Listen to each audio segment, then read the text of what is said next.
Neck-throughs, guitars, they're like a guy that you won't have a beer with you. I want to hear what's pushing the notes.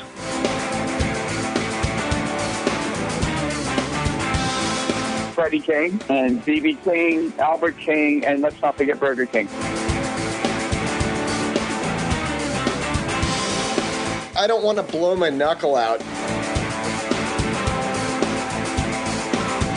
Stainless steel is the work of the devil. These go to 11.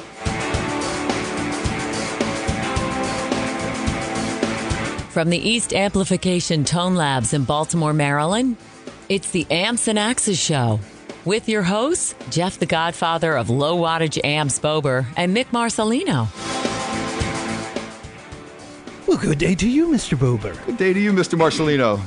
Sorry, I was talking about making sounds. Yes. No bodily functions, though. So. It's a lovely day. It is. It's always a lovely day. It is. And in the studio. Yes. In studio. We're going to start off like we do every show, thanking our listeners. Thank you, listeners. We are getting cool comments. Yeah. We're getting more followers on the old Instagram. Amps _ the word and _ axes. You put it out there and they will come. I'm so sorry about that, people. It is when you're on your phone, it's a real bitch to type that. Because you got to hit the minus and then you got to hit shift and then never mind. Anyway, thank you for following us on Instagram and Twitter and Facebook, right. And also the 5-star ratings coming in on iTunes. Awesome. Very awesome. And thanks for your emails and clicking through that beautiful Amazon banner. Yeah, totally. Remember, if you click through it one time, bookmark it. You never have to go back through our site, although we like you to go back through our site. Sure, because there's more stuff to listen to. There's stuff there. There's Jason Sedidis' Quick Lick. Quick Lick, right. And I apologize to him. I need to mention that more. Yes. It is on our front page, and it changes every week. But if you go to the Quick Lick archive, it lives out there. Cool. And Mr. Nassie's old Lick of the Week is still out there, too. So they won't go away. Nice. Yeah. Nice. So if you need a little quick learning, yeah, there you go. And one other thing is I haven't been putting the links so much on Support the Guests page, which has all of our guests. Okay. If you go to their episode, which now there's a calendar at the bottom of the screen, you can find your episode very quickly for the person that you want to hear. And some even have pictures. Yes. When you go to that, I apologize, I got to get some more pictures on that. When you go to that, you will see the link for either their Facebook or their webpage or whatever. That will live there forever because the problem is I can't always get the artwork that I need for their website. Right. It just becomes a little cumbersome. So if I just put it with the show, it's right there in front of you. Right, and you don't have to go through a whole list of support the artist, links and everything. Yeah. You go to your artist, the link is there. Yeah. You can go straight to their page. I think I may drop all of the stuff that we have out there and just keep like the Eddie Trunk and that one for the kids, the music thing for the kids. Oh, and yeah, stuff. yeah. Just kind of clean it up a little bit because it is a little. Well, the site's crazy. ever evolving, as it should be. I'm not really a web designer, so no. It's very functional. Yeah. You can find what you want hopefully within a few seconds. Yeah, yeah. Well, I try to keep it as basic as possible. Basic is good. Yes. Basic. We don't need to overcomplicate and of things. course, thank you for clicking and donating through PayPal also. And yes, that's enough with that. So this piece here is kind of crazy. U.S. Department of Transportation issues final rule regarding air travel with musical instruments. Finally. It cannot smell like gunpowder. No. Well, no, you'll get picked up in line for that. They'll have the dogs out and the little wand that they wand everything with and put through the machine and go, you were near a firecracker last month, weren't you? Your acoustic guitar cannot weigh 50 pounds. Right. Because of all the gunpowder it's packed with. No. Actually, it says, under the rule, musical instruments as carry-on items are treated no differently from other carry-on items, and the stowage space should be made available for all carry-on items on a first-come, first-served basis. And what I said to Jeff was, put your guitar in that stowaway, and the dude with the Samsonite is going to try to take the headstock off of it. Well, yeah, you can't have a cheap gig bag. You got to have, like a mono case or something, something that's substantial and is made for that abuse. And watch it like a hawk. Totally watch it like a hawk. And if you fly Southwest, pay for the pre-board. Yeah, because I have Because once you're in the cattle call, you're not putting the guitar in the overhead. You're just not. Yeah. Once I've seen, I've just seen, it's just, if you just keep pushing it in, either A, it will come out the other side of the plane, or B, whatever you're hitting will just disintegrate. Right. I have actually, and they just slam everything. Mm-hmm. It is amazing to me. What people are just crazy. You push it hard enough, it's going to change size. That's the thinking. It's going to get small enough to fit. It's going to get small enough to fit. Or the plane can't take off because there's a bulge on the outside of it that's a change the aerodynamics. Yeah, that's not going to happen. So the other thing is going to happen, and it's not going to change shape without breaking. So yeah.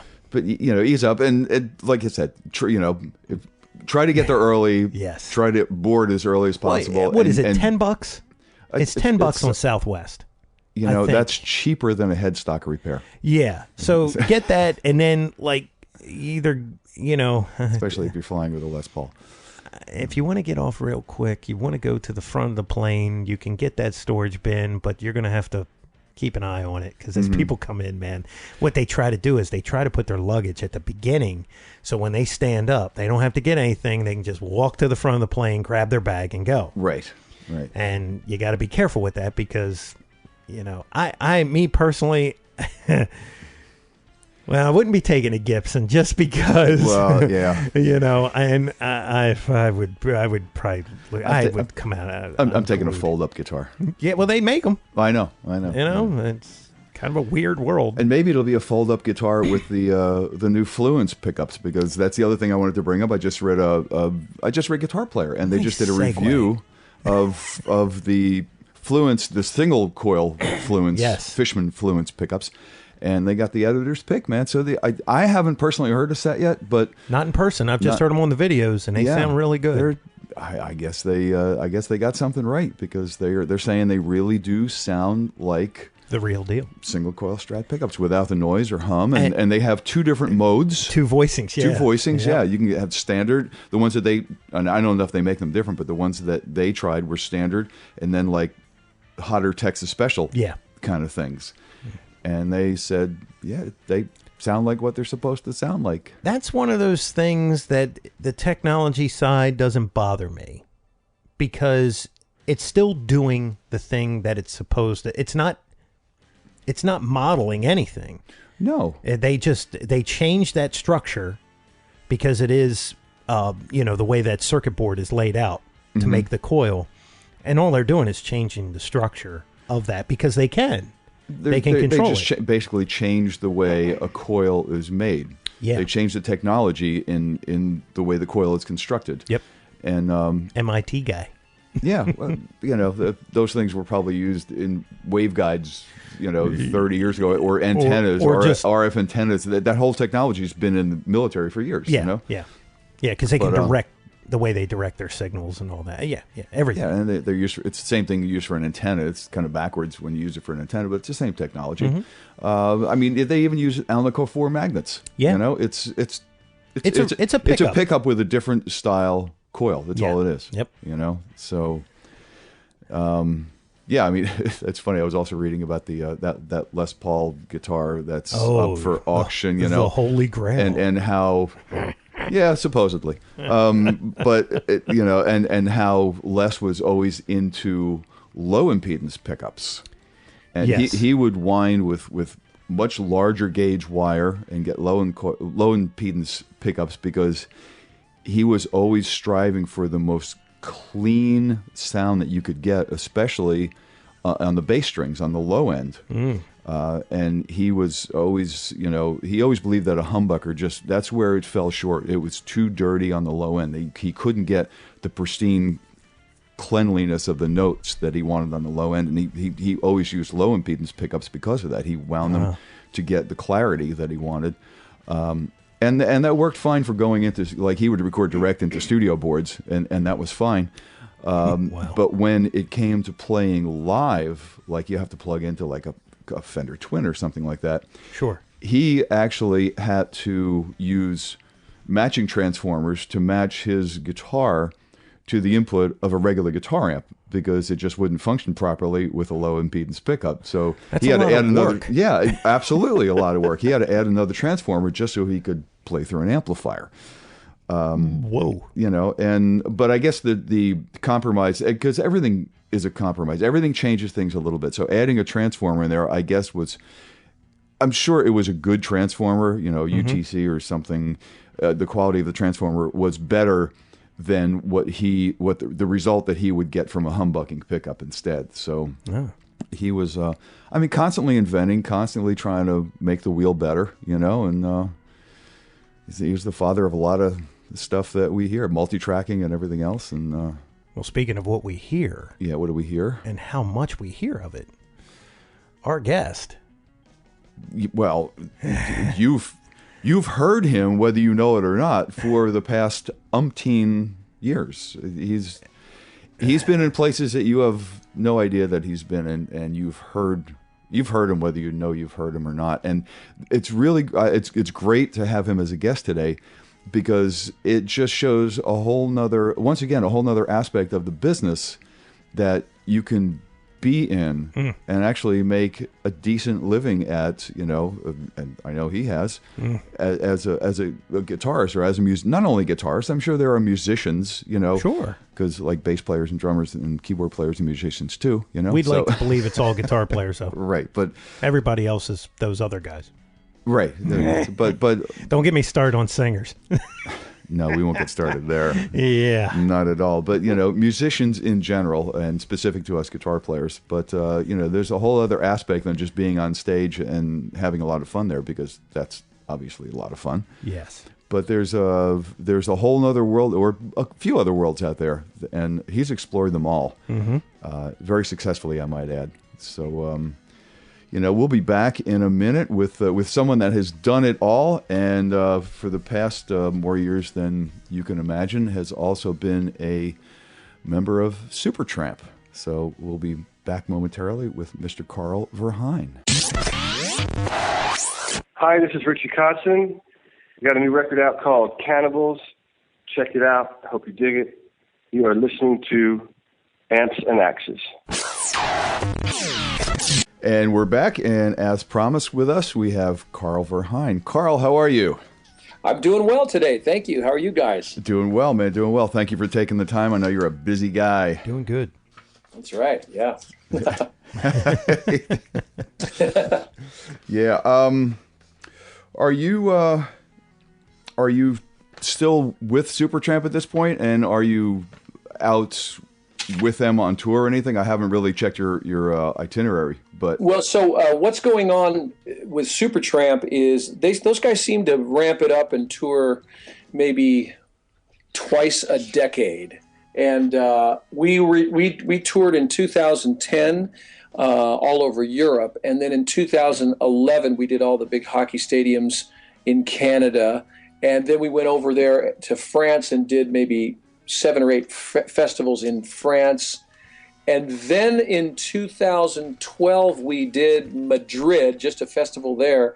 And 2013 and 14, nothing. But we heard that we've been put on hold to tour again at the end of this year. So I've been told to block out October, November, December for those guys. And that's going to be fun. I mean, it's a great bunch of guys, a fun catalog, and you know, just it's always a blast to do it. So that's great, man. I didn't know if you were. I did have the question as to whether you were still with them, because I hadn't heard anything from them in a while, and I didn't know what the story was. They seem to have abandoned America for some reason. They could still fill up these huge stadiums over in Europe, and so there's this amazing kind of Pink Floyd style monster performance presentation thing with the screens and the incredible lights, and they don't want to dumb that down to smaller sheds and theaters. You know, the type of places the production fits into is like out here in LA, like Staples Center, a monster arena. Sure. And it's too bad because I know everybody in the band would like to play a little bit more than we do and go out a little bit more, but they just want to keep it monstrous and go out strong. So I don't know. Every tour could be a farewell tour at this point because the leader of the band just hit 70 this year. Wow. Well, it's funny. We talked to Richie Kotzen, and it's amazing. And I'll take a band like Iron Maiden. Iron Maiden has a hard time touring here. Yeah. But over in Europe and South America, especially like South America, I mean, they'll have 200,000 people in a stadium. Yeah, that's amazing. And like I said, when you got robots on the stage, you've arrived.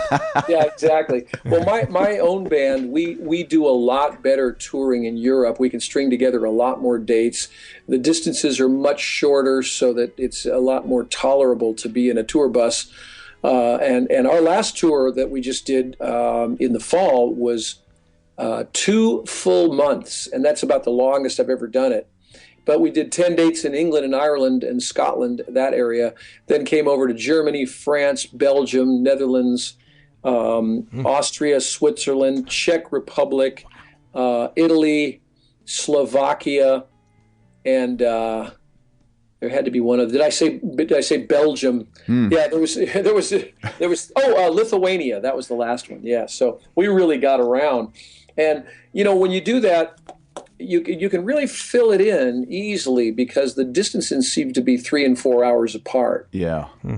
Whereas here on the West Coast, if I play Seattle and then Portland, there might be something in Eugene, but then it's an 8-hour drive to the next possible venue, Yeah. and it's hard to go 8 hours because then it's really a 9-hour drive, and then sound check, and then eat, and then play. It really gets fatiguing after that, at that point. So, yeah. I mean, unless you're doing like a nightliner bus, then you sleep overnight. But right. Those are a little bit more money a week than I'm ready to pay. But I mean, over in Europe, 3-4 hour drive, you'd be in a different country. Yeah, exactly. Yeah, yeah. We've done 6 countries in 6 days before. That was pretty amazing. Wow. That's pretty cool. But the other thing is the fan base. It's really weird how we're the place everybody wants to come and present their music, but yet you can take some of these older bands and go over in Europe and be like, they're still mega huge. Yeah, like it's 1978. Right. It's crazy. It's pretty amazing, isn't it? Well, the other thing about Europe for my own band is that the Europeans really appreciate the American indigenous art forms of blues and jazz and improvising. They really, really dig improvising. Wow. And so we're not really something you might call a jam band, and yet we get those kind of audiences that follow us around from town to town. And there's this one married couple over there that the last time I saw them this year, they had a T-shirt on that said number 70, and it listed the 70 concerts they'd seen me play. Oh my God! And that's since about 2001 or 2002. But they come to at least 5 or 6 a year. It's really quite a devotion. It really is. Vacations around our tours, and they just follow us around. Yeah, that's amazing.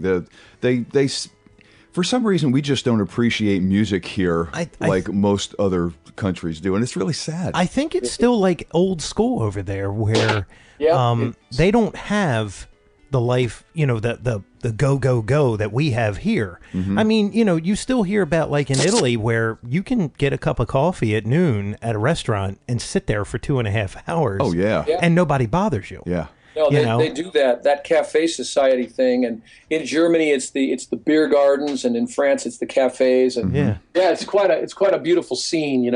When spring comes around, everybody's outside. We find out we get our biggest crowds in the dead of winter or the late fall because the weather is such that the most fun thing to do is to go into a town hall or a concert hall or a club or something and hear music. So yeah. And I've heard they roll the streets up at 6 o'clock. All the businesses are closed because they, that family first thing. Yeah, it's still very big over there. Yeah. Yeah. So That's probably what's happening. A different culture. Oh, absolutely. Unfortunately, they've got it a little more figured out than we do. I think we have some priorities misplaced in this country a little nowadays. more civilized, exactly. Right. now all you need is a laptop and some kid out of college, and there's your band. Right. I don't prefer those bands. So, and I came right out of the gate with the Supertramp thing. My head is like spinning in 6 different directions, and I never do that, Carl. I always like to start in the beginning and find out where the artist came from and why they picked up the guitar and what influenced them. So let's back up a little bit. We'll get into the solo stuff, but let's back up a little bit and see where Carl Verheyne came from. Wow. Well, I'm from Pasadena. I mean, I grew up in Pasadena. I was born here in L.A. area, Santa Monica, and lived here all my life. And I picked up the guitar. I actually got my first guitar and my first lesson on my 11th birthday. But I'd been asking for a guitar for a couple years before that. But so that would have been 1965, I guess. And got my guitar in the morning and had my first lesson that afternoon. And I never looked back. And I never did anything else for a living, really. I mean, I got a job as a box boy in a market in high school for the summer to pay off a Les Paul I'd bought on time. And, my dad insisted I get a job if I wanted to get this guitar on time and, and make payments on it. So, but really, that was about it. That's the only job I ever had other than playing. And I just found it, continually interesting and continually challenging all these years. And it's amazing. I got up this morning and did about an hour and a half of practice on the acoustic guitar. And then a friend came over and we jammed together playing jazz tunes on electric Telecasters for about another 2.5 hours before we had a little lunch and I sent him home. But, so I've been playing all day and it's now 3:00 here, LA time. So. Wow. What was the first guitar you got at 11? Do you remember what it was? Yeah, it was a St. George nylon string, and that was like a Japanese little nylon string with real high action. But my grandmother gave it to me, and my parents paid for the lessons, and those were $2.50 a half hour. Wow. And my teacher was a cool guy. His name was John Merrill, and he was in a band called the Peanut Butter Conspiracy. And they had an album out, and he was on the cover, and I just thought he was the coolest guy in the world, Well, of course he was at that point, Yeah. He was not only your teacher, he had an album out, and he was on it, and it doesn't get any cooler than that. That band would fit today with all the peanut allergies and nobody can eat in school. There is a conspiracy. Yeah. Totally. I could see that. I could see that out on the jam band circuit right now. Right now, yeah. Some guy's looking it up on making sure it didn't copyright it. That's right. Yeah, exactly. That's right. So you got your Les Paul, and I would assume shortly after that there was some sort of band put together by you and some. Yeah, I was in all kinds of high school bands, and one main band I was in that played all these dances and stuff like that. And then right after high school, I got myself a little Martin guitar when I turned 17. I think so, because my parents let me drive to San Francisco and I bought a Martin, and I auditioned for a place called the Sawmill to sing and play like singer-songwriter stuff, 2 nights a week there. And the guy gave me the gig, but then said, "You are 18, aren't you?" And I said, "No." And he goes, "Well, come back when you're 18 and you can have the gig." Huh. And I did. I waited 3 months and came back, and he gave me the gig. And so I remember being, working maybe Monday and Tuesday nights at this place, and then eventually graduated to Wednesday, Thursday, Friday, Saturday, and Sunday, I think it was 5 nights a week at $75 a night, and I'm a kid living at home, and it was just the greatest, Wow, that's some decent money. Yeah, I was going to say, that's pretty good money. Yeah. Yeah, it was cool. So, and then during that time, I joined another band in LA, and I eventually had to quit this Sawmill gig just to because this band was working, and I got myself an SG at the time, and I was pretty into that little guitar. Were you already bored with the Les Paul? Well, I think I kept that too. I don't know. I mean, I do have a 1972 Les Paul, which would have been right around that era, but I didn't keep the original one. I got a different one somewhere down the road. So back surgery. Yeah, had to go to the SG. No, it's actually a pretty light one, but I own a 1954 gold top with P90s, and the 54 Les Paul is as light as a Strat. That thing is really light. Really? Wow. Yeah, it's amazing. Nice. Yeah, different wood back then. Yeah, I think so, and it's all dried out by now. It's absolutely dried out.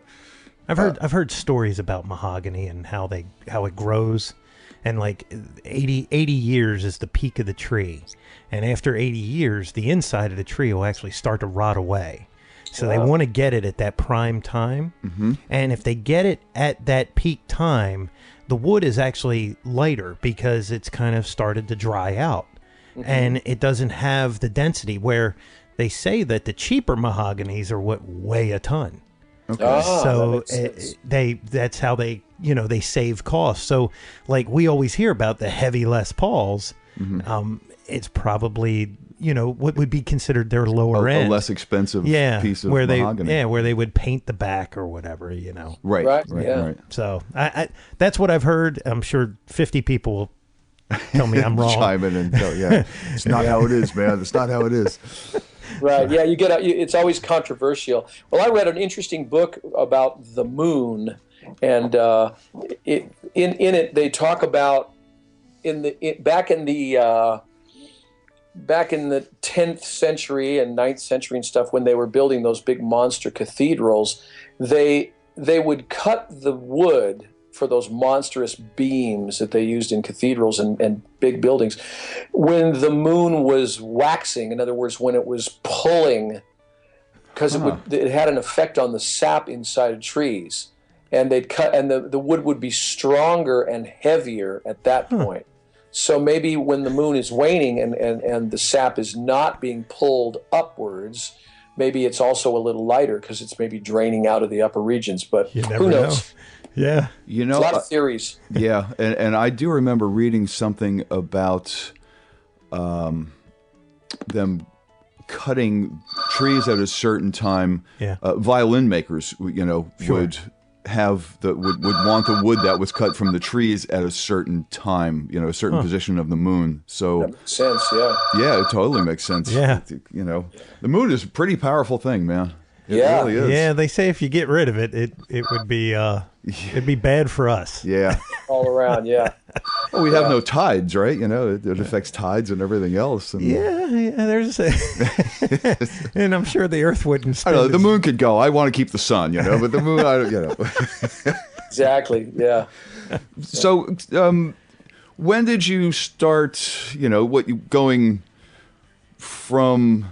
I guess high school, but you said you always were doing this, so I guess you were always a professional musician per se, by definition. Even in high school, I was playing at dances and teaching at the local youth house, and staying busy. That's what I did, and I always had money, and because I have a 19-year-old son right now, and unless he goes out and gets a job, he doesn't have any money. But I remember you could teach guitar lessons on Fridays and play at the dance on Saturday, and then I could just kind of make a little bit of income during gas money and stuff during my high school years. And then I went to 2 years of college at Pasadena City College as a music major, and I had David Lee Roth in a bunch of my classes, and my little band.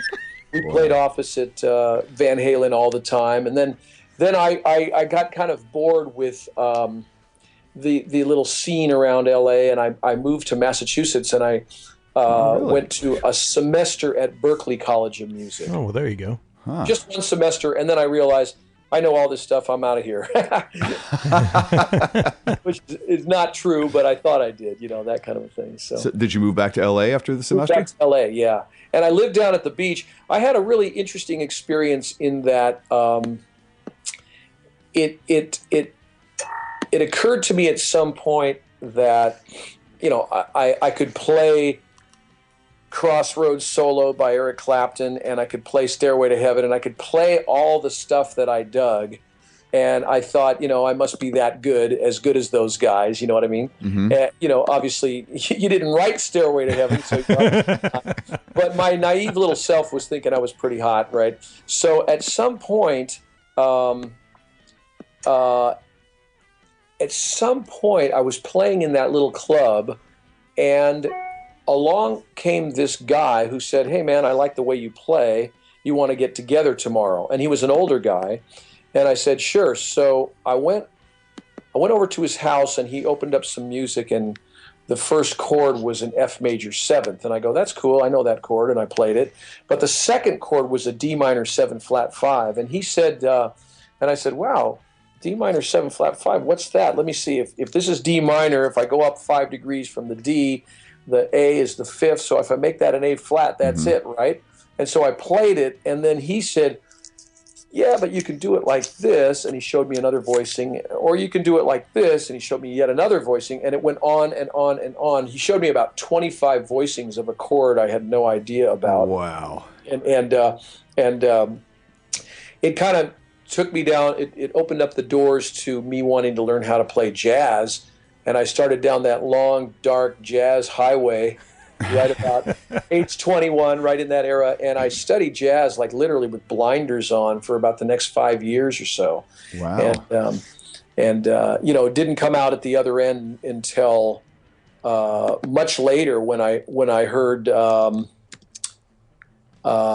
like Joe Walsh on the radio, and I go, man, this is the music of my people. What am I doing? So, and at that point, I was about to turn 30, and it hit me that I really just need to learn everything I dig. If I like Chet Atkins, or if I like Albert King, or if I like Albert Lee, or if I like Tony Rice playing bluegrass, or if I like some shred guys, or Mike Bloomfield, or you name it, I would just learn it. Dwayne Allman, I would just say, I need to learn that. If I like it, I must learn it. Mm-hmm. And that got me back on the track that I'm still on today, which is, just being able to try to play all styles of music proficiently. Well, I mean, I think having, such a long tenure in the jazz medium, that really, even when you come back to rock, I would assume that it has really affected the way you play things and the way you see things. Yeah, it really does. Yeah. I mean, and you can really, what the notes are going to sound like before you play them, and for that reason, you can choose that super effective note. You know what I mean? Mm-hmm. Even if it's just one note on a blues, what that note is going to do against that chord, and that is really important. And the ability to outline changes and play through chord changes is just wonderful. And then all the millions of chord voicings you learn when you're studying chord melody, a lot of that stuff can be transferred to funk music and country music and everything else. A lot of those voicings work for other things. Yeah, and other styles. I imagine learning all those positions of that one chord. I mean, that's a real game changer. There are a couple of different ways to play the same chord. Right, exactly. And once you find that out, and I find playing with some players that I play with, just the bigness you get from like open chord voicings. Mm-hmm. Mm-hmm. It really does make a big difference in how you sound filling something out. Especially, if like, Carl, I know you've done this a lot, but like in a trio form. Mm-hmm. Oh yeah. Open chord voicings just they make everything sound so much bigger and breathier, and I had an old guitar teacher one time. He would explain to me, like, he goes, okay, if you played a D like this, he goes, see, you don't hear the D. He said it because the dominant string or the dominant vibration from whatever, but just in a position that he was playing it in. And I was like, yeah, you're right. And he goes, now play what underneath of it. And then and the chord sounded like it was 7 feet tall. Yeah. Wow. Because cool. He would take and explain, like, he goes, no, all the frequencies are there. He goes, the dominant ones are just not poking their head out. Mm-hmm. He said, so that's why, like what you said, sometimes when you do like the trio with the bass player, you got to have that guy because you can do the other thing. And you'll make the chord. Yeah, right. You can. There's a whole different. There's a bunch of different ways to do things like that. But it was so weird. I've never seen anybody analyze a chord like that. It's tough playing, with a trio. If you have to be really, really good to play with a trio, And oh yeah, I've seen Carl, and man, it's a challenge, but it's really a free. It's really a free thing to do. You really have a lot of control. You are very busy in a trio, though. Yeah. Yeah, and I mean it's open. You just go. Right. Yep, that's definitely true. So, anyway, that's cool stuff. Yeah, well, I love it. I mean, you got to have the rig to pull it off. I think.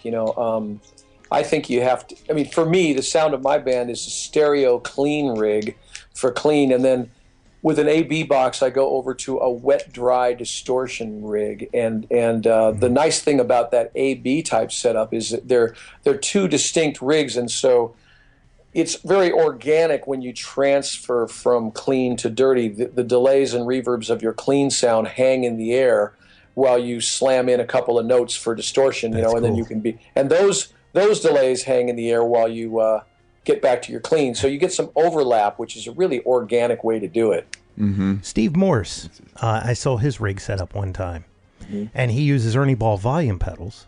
Right, I know. Isn't that and wild? he runs the effect through the pedal, so he brings in the delay, which is another amplifier, and he gets that whole thing, though. He has the same, his setup sounds just like what you have, except for he doesn't have a stomp box to hit. The effects are brought in gradually with pedals. They're always on. Yeah. And he just brings them in. And that trunk of wires, I've never seen so many wires. That was a huge pedal board. It probably had to weigh like 200 pounds. Because, an Ernie Ball volume pedal, you could bludgeon somebody to death with that. Yeah, those are, and he's got one for each different delay. Yeah. I like that method of having just this much delays when you're playing real fast, and then when you finish that line, swelling in more delays to keep it on. I just don't want to bring that much gear around. Yeah, you're not doing fly dates with the 200-pound board. Exactly, that's for sure. Yeah. That's for sure. So. Yeah, but I've seen Carl. I saw Carl years ago, probably at the Potato, I would think. Wow. Years ago, probably in one of the NAMM times, and just phenomenal. I was playing. You were playing. I was playing Trading Eights for you the other day, which was like, I was like, who is this? That's cool. Oh man, thank you guys. Yeah, it's serious. What player. I liked was there was one part I didn't even mention it to you. It was like this really, it was very fluent, right? And you could hear like it was just these nice short phrases, and then all of a sudden he was just explodes and just does this. Like, I don't know, 30 note run, and then right back in. I was like, that's cool stuff. That and to mention the guy again, that's a Steve Morse thing. Not that you've taken it from him. He's actually on that album. Oh, that's so funny. He's on Great Gates. Yeah, I love that guy. He's such a good guy. Yeah. But you know what I mean? Like he'll take a note and he'll work it, and then he'll put like some phrasing there, and then he'll just do this little short blast, like. Everybody goes, yeah, that guy can shred, but he isn't that guy. He isn't not shredding all the time. Yeah, exactly. No, Carl is very fluid and very dynamic, and all the parts are so tasty. Yeah. He's a player's player. I know this. Yeah, you could totally. I mean, man, you guys are the coolest. No, I have deep respect, man. It's I think the thing is too is like some of these instrumental stuff, when you hear them, they kind of just have, I don't know. I mean, there's a handful of guys that can do it. It's not a big handful, but this actually was like you can listen to it. Oh yes, and it doesn't like by the third song you're not like okay. Not bored with it. There's so many guys out there that are really good players, but you get to the album and you go, yeah. Now his material is very, very listenable. Yes. I mean, and people should go out and pick up everything that he's done because Absolutely. It's really good.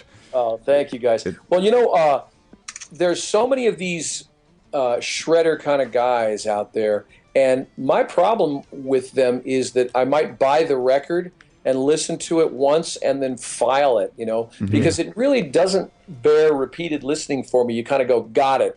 The guy can play really fast on an A melodic minor scale, descending. Got it. Next. But the melody isn't compelling enough to make you want to go, I want to hear that again and again. Right. One recent album I just picked up was that Mike Stern, Eric Johnson record. I got to say, that one has some great melodies on it, mostly Stern stuff, man. His melodies are really interesting, and, they make you want to listen again. That's something that is a top priority when I'm making a record. Does it bear repeated listening, or are people going to check it out and file it? Well, it shows, man. It really does. Yeah. I mean, I am exactly like that. I appreciate, if I put something on, I appreciate the player's talent. There's no doubt. I mean, 99.9% of the players out there can run circles around me, and I know this, and I appreciate it. But do I want to re-listen to it the next day or the day after the day after? No, I'm kind of moving on to something else. But Carl stuff, it's been in rotation quite frequently, and it's enjoyable to listen to. I gauge it on by song 3. If I'm not asleep by song 3, it's good. Or bored, some of these guys are not going to put you to sleep, but you could be a little bored. Oh yeah, and that's a tough thing, man. Like he said, because you gotta that hook that we expect out of regular songs that we hear on a daily basis. That's there because of somebody singing usually. The hook piece, right. And with this, it's the hook is. It's instrumental. Yeah, and that's hard to do. It's instrumental. It is. That hook's hard to deliver when you. Yeah. Go back to the Supertramp thing for a minute. Do you think playing with them and learning their material actually had an influence on the way you play and think? I do. I got to say, Rick Davies, who's the keyboard guy and the leader of the band, besides that sort of progressive rock mentality that he has musically, I think he's a mentor of mine over the years, because I've been in the band now 30 years. Are you kidding? 30 years. Isn't that insane? But I would say that the part of the mentoring that I received from him is he has this incredible sense of musical integrity that, especially with records and with performing live, that if it can be done any better than we're doing it, we're going to do that, And the show that people see is going to be the same in New Brunswick, Canada, as it's going to be in New York City. It's going to be every bit. It doesn't matter where we're playing; they're going to get 100% from the band. Mm-hmm. Cool. And I really dig that. That appeals to me too, because you get such great audiences in small towns, and yet so many bands just kind of blow that off and kind of go, we'll play a little shorter set, or we won't bring out the big guns, we won't try as hard, or let's skip this tune, I don't feel like singing that high tonight, that kind of a thing. Huh. But with Supertramp, it's the opposite. They really, really go for it constantly. That is cool. Yeah. And people need to know that. Yeah, because here's the thing too. Like I've told you, I've seen some of these bands that have, their career is they're not putting out any more albums. They just doing this thing. You can tell they're phoning it in. They got their hits. They go out there and they just do it, and then they leave the stage. And you can just go, yeah, they're not. It's just punching a clock. I know. And I can't imagine that they're not having any fun doing it. And if you're having fun doing something, you want to just keep doing it. But, I would want to really gas it. You know what I mean? Right. Exactly. I mean, how can you go out and play music and no longer have fun doing it? Yeah, I know. Yeah. Isn't that amazing? As far as influences besides Supertramp, all my years as a studio musician, I got to play on all kinds of different kinds of musics and different tracks. And I remember doing this session for a composer named Graham Revell. I think it might have been either The Crow or The Negotiator, one of those films, one of those movie dates. And he said, can you tune your acoustic guitar to sound like a sitar?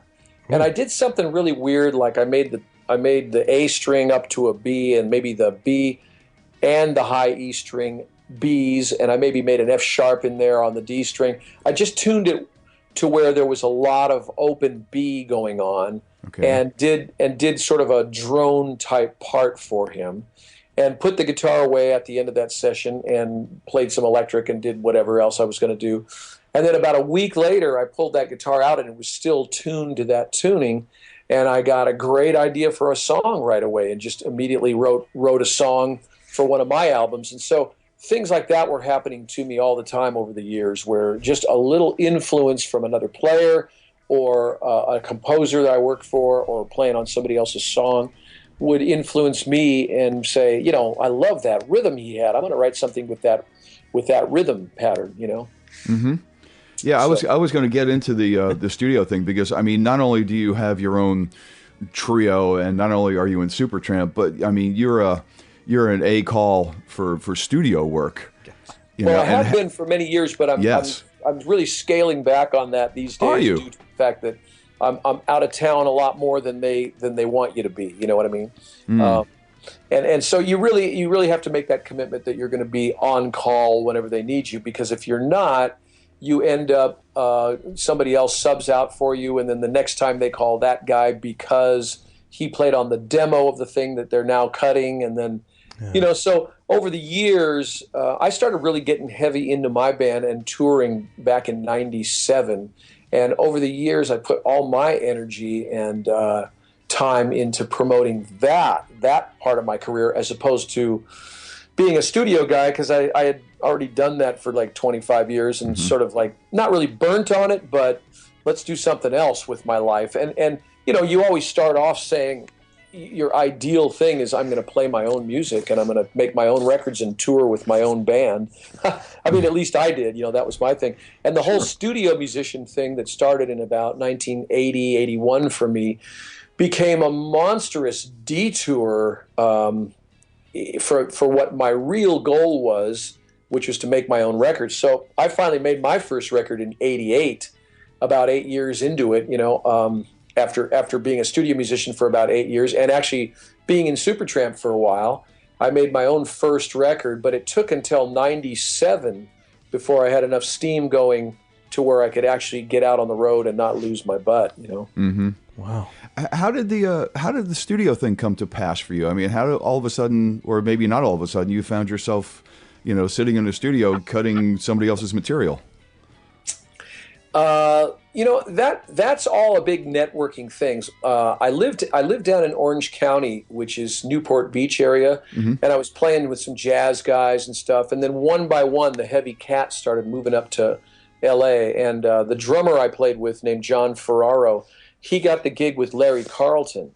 Oh. So I got to know Larry, and the bass player I was playing with was starting to get some studio work. So eventually I moved up to North Hollywood, which is kind of right in the thick of it, you know. And it occurred to me that the heaviest cats, the real good players, were all the studio guys. You know, they were.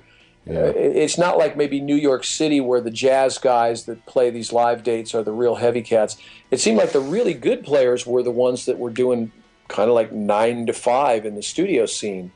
And definitely that's the way it was for the guitar players. The good guys in LA were doing studio work all over the place, like Larry Carlton and even Robin Ford back then, and Steve Lukather and Dean Parks and Jay Graydon, but also a lot of the heavy keyboard guys like Victor Feldman and the great drummers. They were all studio guys. So it occurred to me that you need to network with them, and you need to, you know, if you want to piss if you want to play with the big dogs, you got to learn to piss in the tall bushes. That's what I started to do. I started to try to seek out those guys and try to play with them and get gigs with them. And then the networking thing that went down was, you know, every new player you would meet, if they were any good, you'd get their number and try to keep in touch with them. And if there's anything you can get me on, I'd sure love to play. And then pretty soon, one by one, and I remember I was playing live at a club in L.A. with a band called Richard Elliott Band, and he was an R&B sax player, and we had a real hot band, and it was a Thursday night scene, like we draw 200 people every Thursday night in this club in the 80s.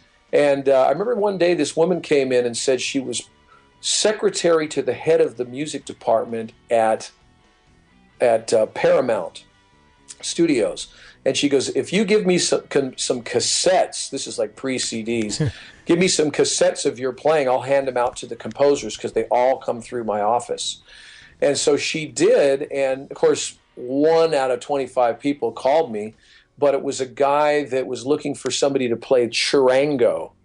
And he called me one day, this guy named Craig Saffin, said, can you play the charango? And I said, how many strings does it have? He says 8. And I said, do you have one? And he goes, yeah. And I go, yeah, I can play it. I'll be right over. So I went over and I played on this movie for him called Stand and Deliver, which was a film, a feature film. Played some charango. But before I left, I said, hey, you know what else this movie could use? I think it was starring that James Edward Olmos guy. I said, this movie could use some sort of Santana-style electric lead guitar. And I happened to have mine in the trunk of my car. So I did that and immediately proved to him that I could kind of do everything that he needed. Played on the rest of the movie, and then a week later he goes, I got this TV series that's just getting started called Cheers. Would you like to play on the main title and play on the weekly episodes? And I go, hell yeah. Sure. So I did that for 8 years. Oh, and my God. He got other shows like Frasier and stuff. But the main thing is that people find out you're doing that and say, well, let's get him to play on my thing. And then before you know, you're playing on 8 or 10 TV shows a week and doing jingles and movies and other people's records. And it snowballs into this career, where you're really making good money and the residuals and everything else. And so, but like I said, when around 97, when I started to put out my own, when I started to tour, that's when I realized you can't, because I'd be really bummed out that I'd be in like Norfolk, Virginia, playing a concert, and my wife calls me and said, yeah, you just lost a week on a movie project, I'd get really bummed, because that would be 2 sessions a day for 5 days, and that would be a huge chunk of dough, and the residuals that come with it. Right. But you gotta say, well, what do I want to do with my life? Do I want to make a whole bunch of money and do that, or do I want to play my own music and make a whole bunch of money? Well, I think if you can find a way to do the latter, I think most people eventually would go for that. But that's the whole thing. It's, can I play my own music and can I make a living doing it? You know? I know. And that's tough. I got to admit, I know a lot of people that are really good musicians that don't have the desire to do anything else but be a sideman. They're stellar sidemen and they want to stay a sideman, whether it's a bass player, a drummer, a guitar player, keyboard player, and they really don't have that burning desire to say, this is the way I want music to sound, and it's different. That's what, you can measure a good musician like Herbie Hancock or the guys from Supertramp or whatever in that they make music sound different. They really do. They don't put D natural into the same chord voicings that we do or something. It just sounds a little different the way they do it. And but not everybody's like that. And other people are just stellar sidemen and what I call well-listened craftsmen. Right. It's more of a craft than an art. And I'm kind of in the middle of being both kind of guys because a big part of my career has been the well-listened craftsman. When I get a call from somebody who said, we got this movie starring The Rock, and we need you to sound exactly like Billy Gibbons and do the ZZ Top thing. And I go, that I can do, because I'm a huge music fan and therefore a huge Billy Gibbons fan. Right. And I know that he plays a 59 Les Paul through a tweed champ to get that kind of Texas sound of his, and I know that the pinch harmonics, and I know that he has the Texas shuffle instead of the Chicago shuffle feel, and so all that stuff is sort of what I call the ornamentation of the style is all there in my brain when I show up for that session, and I can do Billy Gibbons, and really enjoy it. That is so cool. Yeah, that's great. Now, man. I have a question. So you were doing all these shows, which, by the way, no more jingles for TV shows. Isn't that sad? Yeah. There's no intro music, there's hardly anything. It's just, here's the show. I mean, some of those theme songs were the best. They were so cool. It really was. Yeah. So one of the questions for you, though, were you the guy that did the Ted Danson show Becker? Well, this is a really interesting thing. That was done by the composer's son. Holy crap. And what happened was the composer's son played on the demo. I can't remember the composer's name right away, but the composer called me and said, "Yeah, I got this new show. My son did the demo, and it's going to be real bluesy, and we want you to do it." And then I got a call about a month later saying, "You know what? The studio just loves my son, so we're going to send him over to you." And so he's going to do the TV show, and we're going to send him over to your house for some lessons to sort of expand his vocabulary a little bit. So I ended up never doing it, but I initially got called for it. That's some crazy guitar playing in it. Well, you remember that show? Yeah, you taught the guy that did it. So yeah, I gave him lessons. Yeah, and he lives about 5 minutes from my house. He's really close by. And they recorded that. However they did that recording, it's a Strat, you know, and it's really gritty. Yeah, I do remember raunchy. that. I love it. And they would do like these breaks, like when it would go from one scene to the other, they would flash to this, you know, picture of like Chicago, and you would hear this guy. Yeah. And I was like, who is that guy? I'm surprised you remember that. I do remember that now. It's coming back. I had to look it up. Yeah. That's what I... It's in the Wayback Machine there somewhere. It's in there. I know. It's cool. Yeah. That's very And then cool. you played with... So you've played with Carlton and all these guys. You like hung out with these cats and play. That is crazy. You know, Carl's been doing this a long time, man. I got a great call one day in the 80s from Larry Carlton who said, "Hey, are you free Friday?" And I said, "Yeah, why?" And he goes, "I need you to sub for me on my wife's gig." And I go, "What does your wife do?" And he goes, "She's a contemporary Christian singer, and she's got a gig in Dallas, Texas." And I said, "Oh, okay, I can do that." And I said, "When's the rehearsal?" And he goes, "Just come over to the house. I'll show you what I played on the records." And it was a total guitar lesson for me because I could get into Larry's really inventive rhythm guitar part. Wow. And he goes, what do you want to charge? And I said, I don't know, to go down to Texas, maybe $300. And he goes, double it. No, triple it. So awesome. I was like, I was still pretty young, and so I made $900 to go to Texas overnight and play Larry's parts. It was pretty fun. Nice. Okay. And a personal lesson from Mr. 335 himself. Yeah. And it was like a 4-hour lesson too. It went all day. Wow. How do you? Okay. This is First off, you get the call. Yeah. Right, You know that it's that personal that you actually get the call. Then he's like, okay, well, for the next 4 hours. Come over. I'll show you some things. Come on over kid. to my house, and I'll show you this stuff. And I tell you what, you want 3, we'll give you 9. Yeah, exactly. Yeah, exactly. It's all good. You know, it's all win-win for everybody. Oh my God. Totally. That's great, man. That is great. Yeah, I played with some great players. I got to play with Brian May one time, which was pretty cool. Holy crap! And I got to meet Eric Clapton, but I've never gotten to play with him. But that would sure be cool. You know, just because he's such an idol, you know, of all of ours. Sure. From that generation, from our generation. You know, I mean, Clapton back in those Cream era days was just like nobody had such a great vibrato and phrasing like him. It was so good. I mean, he broke ground when it came to that kind of thing. He was doing it. I don't want to say better than anybody because there weren't many people doing it. I mean, of course, Beck was doing something and Page was doing something, but he was doing something a little bit different. But they were all doing something a little bit different. It was all different. He even at that point had honed a style that became so recognizable. Yeah, I know. It was wonderful. You know, I believe that I read this thing from Brian Setzer one time. He said back in the 60s and 70s, music was much more regional to where, like, the San Francisco bands didn't sound anything like the LA bands. And, there were guys in Baltimore that sounded nothing like the rockabilly guys living in Boston or New York. And I bet you it was a lot like that in England, too. The people from Manchester didn't sound like the Southern guys, the London guys and stuff. So...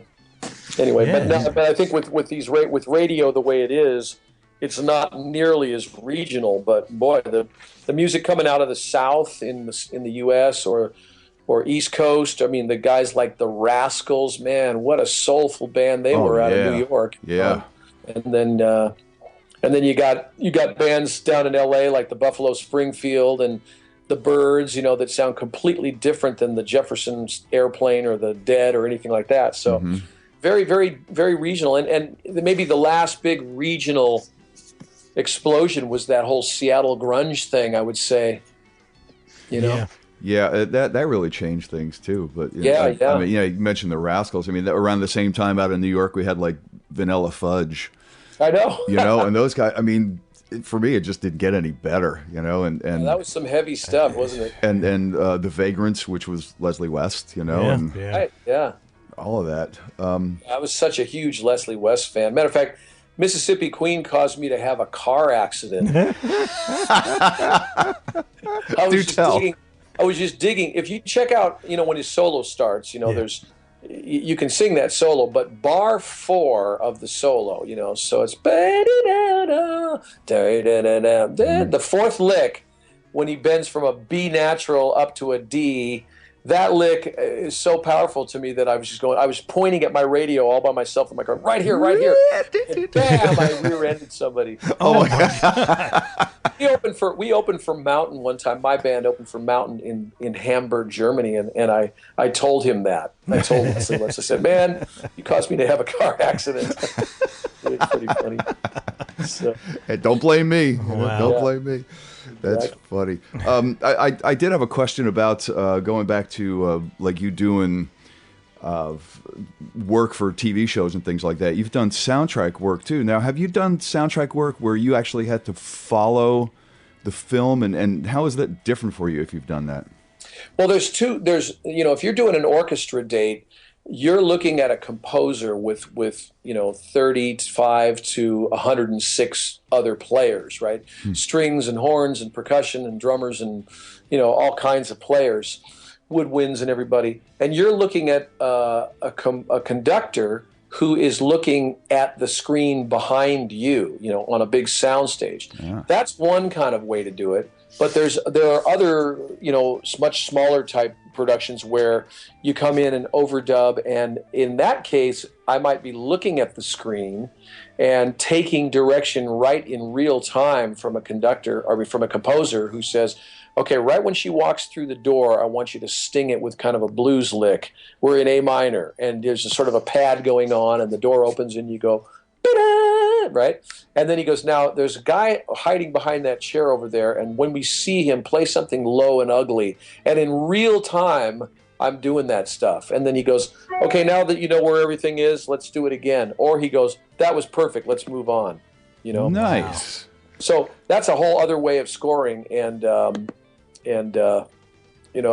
was a TV show for a while called Midnight Caller, and the composer was Brad Fidel, who did all those Terminator movies, and he did Straight Talk with Dolly Parton and a few other Arnold movies. I can't remember the names of them, but I played on all that stuff for him, and he would do it like that. He would do it in real time, and we would just my amp was in a different room, mic'd up, so we could talk among ourselves, and he would just be giving me directions on the fly. And if we liked it, we were done. We moved to the next cue, and it was great. That was a fun way to do it. That is cool. That is really cool. And you brought up the topic of my next question.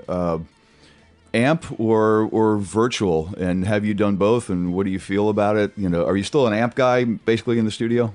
Yeah, I've got about 50 great guitar amps. So I'm definitely not into going direct or doing virtual stuff. I mean, the only thing that I use that for, I've got one of those 11 racks in my home studio, and that's great for making demos, and I've gotten some pretty good sounds dialed in. But if anything I do for real is with an amp, Nice. And I try to have a good example of every important amp and every important guitar, and just on hand. I've collected them for years, and if they, even if I haven't used it for 2 years, I still keep it, because 2 years from now it might be something that's really inspiring or just fits perfectly into a track. Well, sure. I mean, why wouldn't you keep 50 amps around? I mean, I'd like to. Yeah, I just bought an amp about last summer. I bought a 100-watt high watt. Oh. From 1976, and it sounds so good. I'm looking for another one for a stereo pair.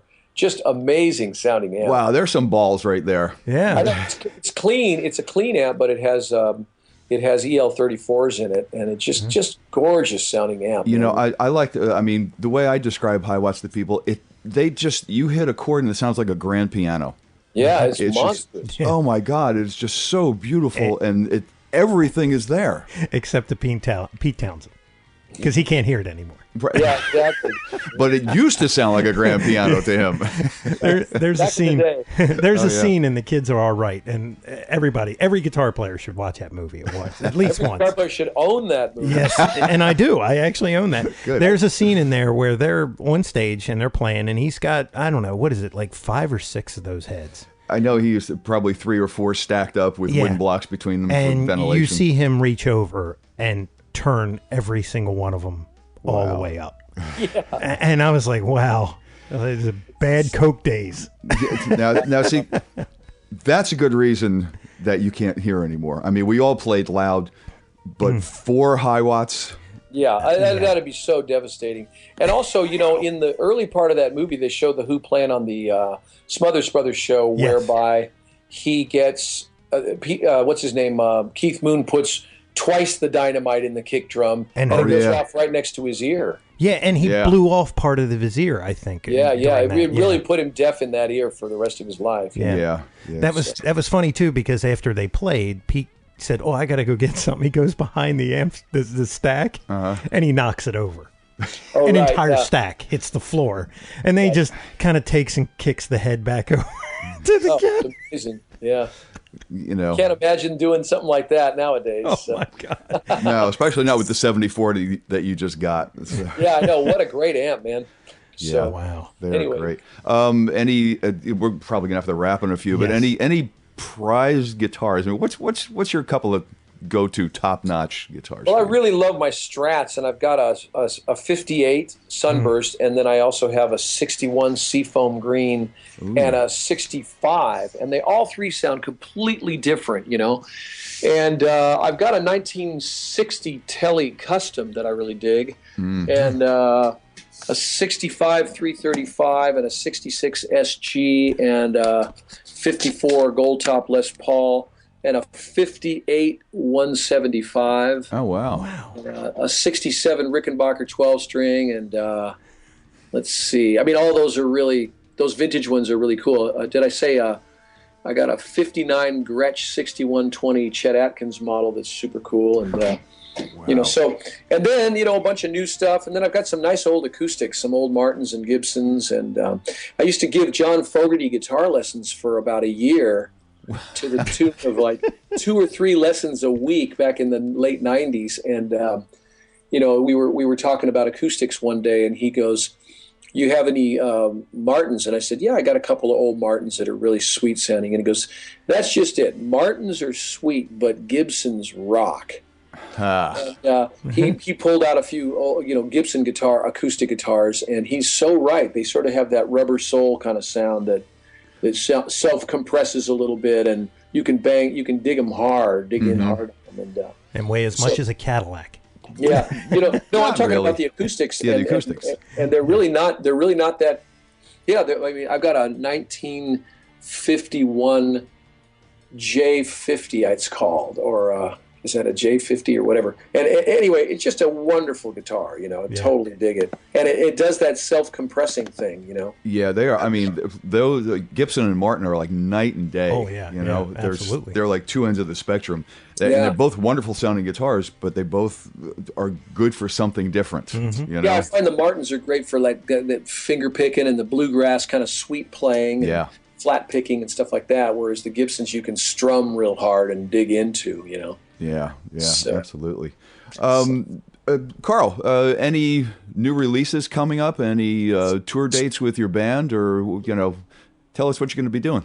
Yeah, that's really cool of you guys. I'm going to do, I just released a new CD yesterday that's been a long time in the making, and it's back in 2001. I put out a record called Solo Guitar Improvisations, and it was a solo acoustic record. And then so I've been asked for many, many years, when are you going to do another solo acoustic record? Well, I finally came out with one, and the release date was yesterday. So it's available now off carlverheyen.com, and it's going to be in the stores, if you got any stores. It'll be in the stores in, I think, the first week of March. So that's, and then I've got a handful of solo shows coming, and they're on my website. And then my band is going to tour the West Coast in September, and we've got a series of about 8 or 10 festivals in Europe in July. So I'll be out there this year, doing all that kind of stuff too. So, well, the link will be up on the show. Great. Yeah, and that'll stay out there in our archives. That's right. In perpetuity. Yes. Until the electricity gets shut off. Or until the interweb breaks, Yeah, when the sunspots decide to erupt and the country goes black for the next 100 years, it'll be up until then. There you go. Great. All right. Well, Carl, great talking to you guys. Yeah, thank you so much for taking the time. Like I said, I know you're a busy guy and a very successful one, and continued success. And if you ever get to the East Coast, we'd love to come by and see you and say, hey, because I just can't wait to see you play again, man. It was just... Oh, man, thank you so much. Where do you guys live? Just outside of Baltimore. Yeah. Okay, man, how cool. Yeah, I got to get over there again. I did the Iridium last summer. As a special guest of the Les Paul Trio, which was a really fun thing to do, and up in New York. So, but I got to get the band back there again, and I got a new booking agent, so maybe that can happen before too long. For sure. Well, you have my contact info, and if you're going to come out this way, we'll keep a look at the site anyway, and because we try to keep track of everybody we've had on the show and see if they're coming around. But if you're around, we're going to be out to see you. All right. Well, it's been an honor talking to you guys. Thank you so much. Likewise, Carl. Thank you so much for taking the time, and have a great rest of the week. All right. You too. Take care. Well, and there you have the story. Oh, my Lord. A lot of people don't know about Carl. A lot of people don't know about, some of our guests that we have on, and I really like bringing these people to the forefront. And here's the cool part. I actually talked to one of our fans last night. Okay. And we'll have another discussion off air about that. But he told me flat out, he said, I know that, you can, you guys can get the no name, the names that everybody knows. He said, but what I find interesting are the guys that nobody knows. Totally. He said those guys are the ones that I really want to listen to. And then he even as much as the Joe Barton series that we ran, he said, I had no idea that this happened to this guy. And what happened to him, he goes, I've seen those ads for years, had no clue what the story was behind that. I said, it's because we're the only ones that have the interview. Exactly. I said, exactly. This guy went from, started out with not much, went to big and then back, and now is trying to build himself back up again. I'm like that. And he said, no, that's what, because he talks to people. Right. That other musicians. And he said they're all digging that. Yeah, so that's awesome because, it helps guys like Carl, not that he needs help. No, he's had a very successful career at this. But it kind of exposes musicians to some of these guys that nobody knows. I mean, I shouldn't say nobody knows, but you know what I mean. No, and I enjoy the fact that we can put somebody on the show who's been incredibly successful, quite possibly more successful than people know of people that they've seen on stage. There's a whole nother side to the music business. I think a guy like him has more success than probably 90% of the guitar players that we could just rattle off that we know that have been on the radio. Absolutely. Steady work for 30 years with a band. He's done how many movies and TV shows, taken his own band out. Right. And these kind of guys, and he was for a long, long time an A-list call guy in the studio. He's hanging with Larry Carlton, for Christ's sake. Well, I mean, you could 4-hour private lesson with Mr. 335, please. But Robin Ford, and then he's so versatile. He's not a one-trick pony like some of the successful people that you see on stage. I mean, that's their genre, and that's what they do, and God bless, and I completely appreciate that. And they, if you're on stage and you're getting paid to do that, and people are coming out to see you, you do it better than most, and that's fantastic. But to have so many styles, in your back pocket, that's why these guys have such a career, because again, and there was another story with Carl today, where it's a perfect example of say yes. Yeah.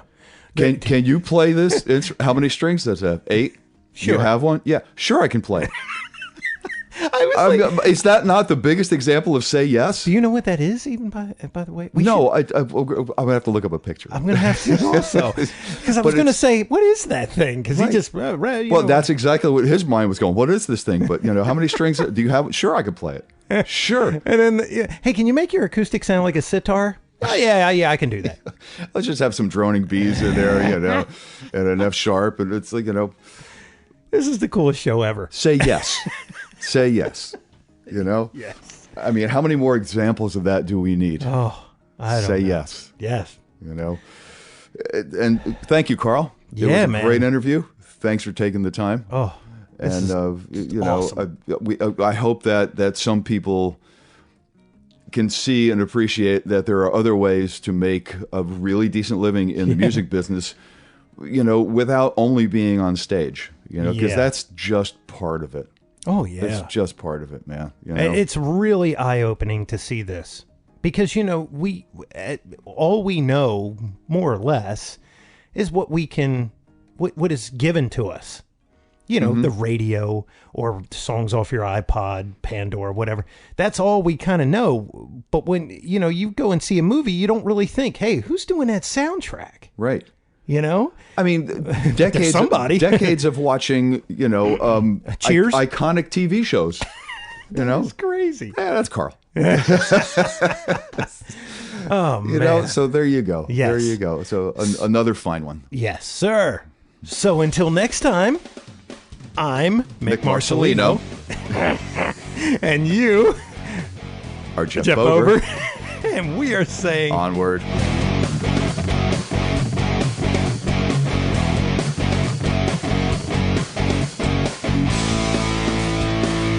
Be sure and follow the show on Twitter @AmpsandAxes. Also, make sure you like the show on Facebook. For news, comments, and everything else, visit the webpage ampsandaxescast.com. Thanks for listening.